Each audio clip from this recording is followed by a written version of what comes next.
বিশ্ব ইতিহাসে প্রথম মানুষ ও প্রথম নবী হিসাবে আল্লাহ পাক আদম আলাইহিস সালাম কে নিজ দু হাত দ্বারা সরাসরি সৃষ্টি করেন। মাটির সকল উপাদানের সার নির্যাস একত্রিত করে আঠালো ও পোড়ামাটির ন্যায় শুষ্ক মাটির তৈরি সুন্দরতম অবয়বের রূহ ফুঁকে দিয়ে আল্লাহ আদমকে সৃষ্টি করেছেন।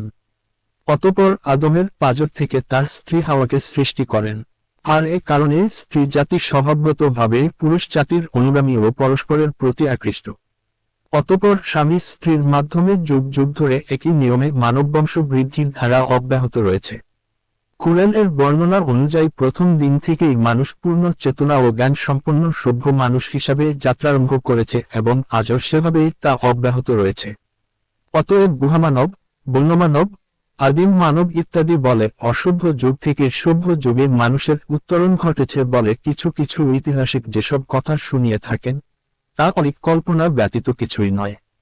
সূচনা থেকে এ যাবত এই দীর্ঘ পথ পরিক্রমায় মানুষ কখনোই মানুষ ব্যতীত অন্য কিছু ছিল না।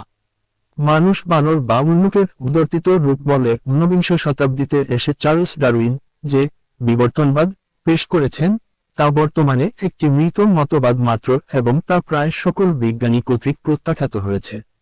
প্রথম মানুষ আদি পিতা আদম কে আল্লাহ সর্ব বিষয়ের জ্ঞান ও যোগ্যতা দান করেন এবং বিশ্বে আল্লাহর খেলাফত পরিচালনার মর্যাদায় অভিষিক্ত করেন।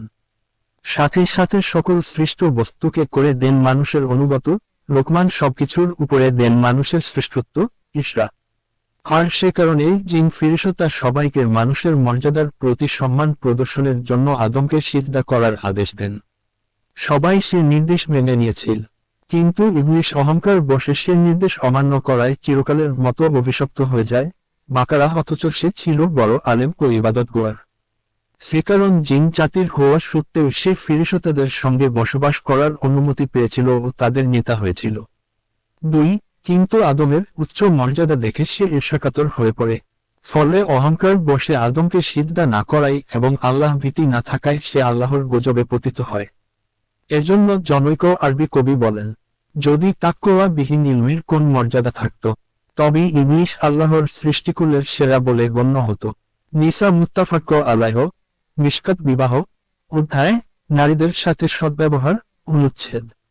আদমের মূল উপাদান মাটি, তাই তাকে আদম বলা হয়।